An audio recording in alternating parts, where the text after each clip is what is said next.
न्याय है? कैसा कानून है जो 3 मासूमों को सोचे समझे बिना हवालात में बंद कर दिया? मैं पूछती हूँ, क्या हो गया है इस देश के कानून को? अगर पुलिस वाले इस तरह पुलिस स्टेशन में सोते रहे तो निर्दोष लोग जेल में नहीं जाएंगे तो कहाँ जाएंगे? उठो! कौन तुम? नींद की गोली खाकर सोया है गांजे की? दिखता नहीं क्या? लड़की हूँ मैं, आलोक की बहन, जिसे तुम्हारे कोई बहादुर इंस्पेक्टर ने बलात्कार के जुर्म में पकड़ा है। कहाँ है वो इंस्पेक्टर? मैं उससे मिलना चाहती हूँ। सलाम साहब। साहब? अच्छा, तो आप ही है वो साहब। मैं पूछती हूँ, तुम पुलिस वालों को हुआ क्या है जो गुनहगार को निर्दोष और निर्दोष को गुनहगार समझ लेते हैं? सुना था कानून अंधा होता है, मगर तुम्हें तो भगवान ने एक नहीं 2-2 आंखें दी है, और वो भी चील की तरह मोटी मोटी। क्या वो तीनों तुमको किसी भी तरह से बदमाश लगते हैं? अरे मेरा भाई आलोक, वो तो किसी लड़की से बात करते हुए भी कांपता है, वो किसी पे बलात्कार क्या करेगा? खाक। वागले बेटे, ये तो लाल मिर्च है तीखी तीखी। हाथ लगाओ तो हाथ चले, मुंह लगाओ तो मुंह चले, दिल लगाओ तो दिल चले। ये तेरी बीवी बनने के लायक है। अरे इस तरह घूर घूर के क्या देख रहे हो? पहले कभी लड़की नहीं देखी क्या? लड़कियां तो बहुत देखी, लेकिन तेरे जैसे तीखी पहली बार देखी। क्या तीखी?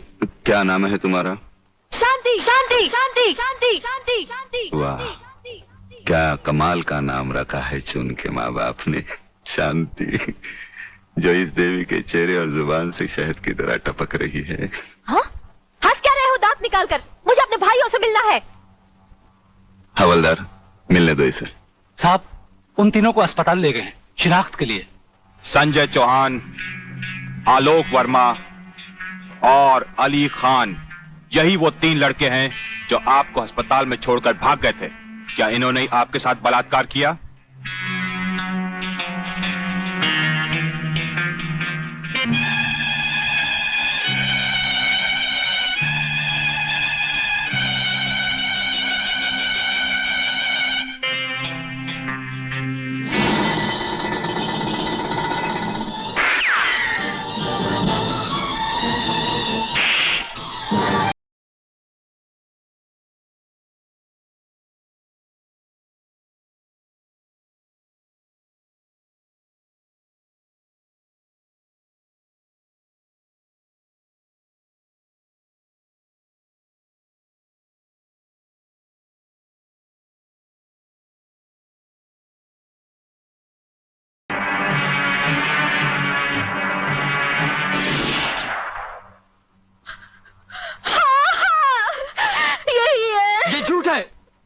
ये सरासर झूठ है।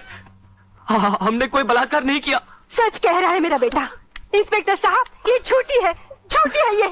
तुम लड़की नहीं, लड़के के नाम पर एक कलंक हो। अरे जरा इन मासूम चेहरों को देखो जिन पर तुमने मौत की स्याही पोत दी है। इनकी सहमी हुई आंखों को देखो जिनमें तुमने मौत की दहशत भर दी है। और फिर मेरी आंखों में आंखें डालकर देखो, क्या इन्होंने तुम्हारे साथ बलात्कार किया था? इंस्पेक्टर, कौन है ये औरत? इसे बाहर ले जाओ। हवलदार, पकड़ लो इसको। खबरदार, अगर किसी ने भाभी को हाथ लगाया तो।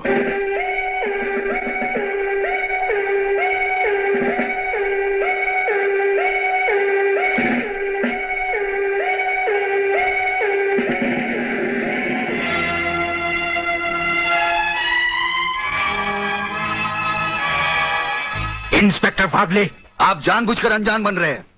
आप अच्छी तरह जानते हैं कि ये डीआईजी रुद्र प्रताप चौहान की पत्नी है।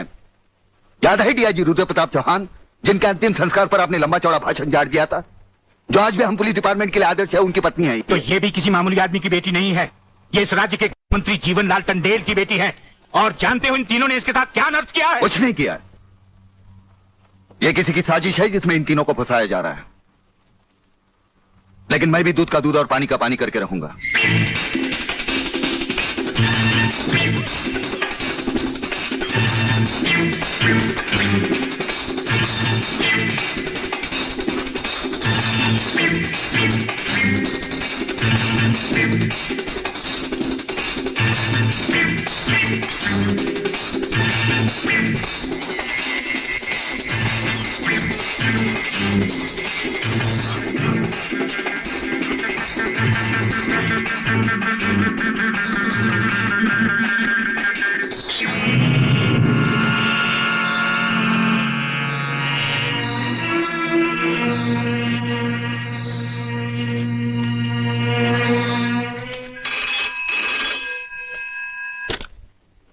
हरिप्रसाद स्पीकिंग।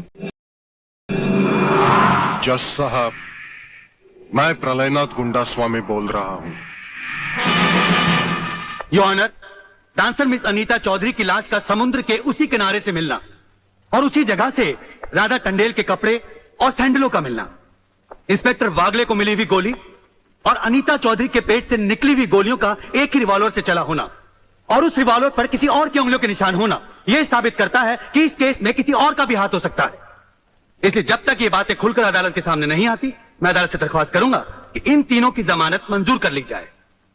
योर ऑनर, मेरे फाजिल दोस्त ने बड़ी आसानी के साथ कह दिया कि इस केस में किसी और का हाथ भी हो सकता है, लेकिन ये बात कहते हुए मेरे फाजिल दोस्त भूल गए कि अनीता चौधरी की लाश के पास संजय चौहान का पर्स भी मिला है। Your honour, miss Radha Tandel जिनके साथ बलात्कार हुआ, उन्होंने अस्पताल में पुलिस इंस्पेक्टर के सामने इन तीनों की शनाख्त की है। योर ऑनर, इसके अलावा डॉक्टर गुप्ता की रिपोर्ट मौजूद है। इन तमाम बातों से जाहिर है योर ऑनर कि रेप और मर्डर इन्हीं तीनों ने एक साथ मिलकर किया है। लिहाजा मेरी कोर्ट से गुजारिश है कि इनकी जमानत किसी भी कीमत पर मंजूर नहीं की जाए। सरकारी वकील की दलीलों को मद्देनजर रखते हुए यह अदालत संजय चौहान, आलोक वर्मा और अली खान की जमानत नामंजूर करती है और इन्हें पुलिस की हिरासत में रखने का हुक्म देती है।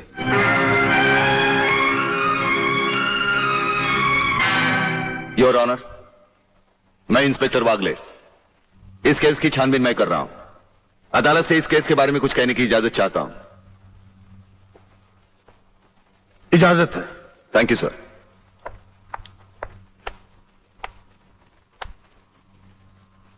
योर ऑनर, इंसाफ के इस मंदिर में आपको न्याय करते हुए कई साल हुए होंगे और इन सालों में आपके सामने रेप और मर्डर्स के अनगिनत केसेस भी आए होंगे। क्या उन अनगिनत केसों में आपके सामने कोई ऐसा केस आया है जहां कत्ल और बलात्कार करने वाले ने जिसके ऊपर बलात्कार किया है उसे खुद अस्पताल पहुंचाया हो? ये तो अभी तक सुना नहीं कभी। सही कह रहा है ये, कुछ गड़बड़ जरूर है। बहुत बड़ी ऑर्डर, ऑर्डर। इंस्पेक्टर वागले, मुझसे सवाल करने की बजाय आप इस केस में रोशनी डालिए। वही कोशिश कर रहा हूं सर। अदालत सरकारी वकील की जिन दलीलों को मद्देनजर रखते हुए इन लड़कों की जमानत नामंजूर कर रही है, मैं उन्हीं दलीलों के बारे में कुछ कहने की इजाजत चाहूंगा।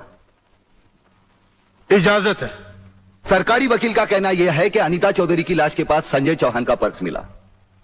हो सकता है बेहोश राधा टंडेल को उठाते वक्त वो पर्स वहां गिर गया हो। अब इनका कहना यह है कि राधा टंडेल ने इन लड़कों के खिलाफ बयान दिया है। यह भी तो हो सकता है कि वो बयान उसे किसी के दबाव में आकर दिया हो। जिस डॉक्टर ने बलात्कार की रिपोर्ट बनाई वो भी खरीदा गया हो। आपकी इन दलीलों से अदालत अपना फैसला नहीं बदल सकती। यह फैसला आप जबरदस्ती इन पर लाद रहे हो। इंस्पेक्टर वागले, अगर मैं चाहूं तो अदालत की तौहीन के जुर्म में मैं तुम्हें अभी टर्मिनेट कर सकता हूं। कोई परवाह नहीं है मुझे इस बात की। मेरा तो विश्वास उठ गया है इस कानून से। कौन सा कानून, कैसा कानून? यह कानून तो चंद मुजरिमों की रखेल बन बैठा है। इसलिए लोग अदालत का दरवाजा खटखटाने के बजाय गुंडों की चौखट चूमते हैं। Take him out of the court. अगर जिंदगी में किसी से रिश्वत ना ली हो तो ही मुझे हाथ लगाना।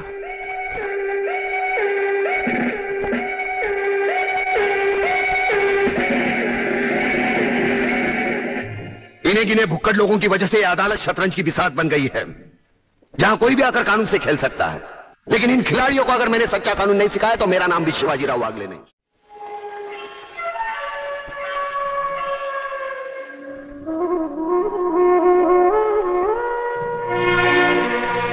नहीं यार,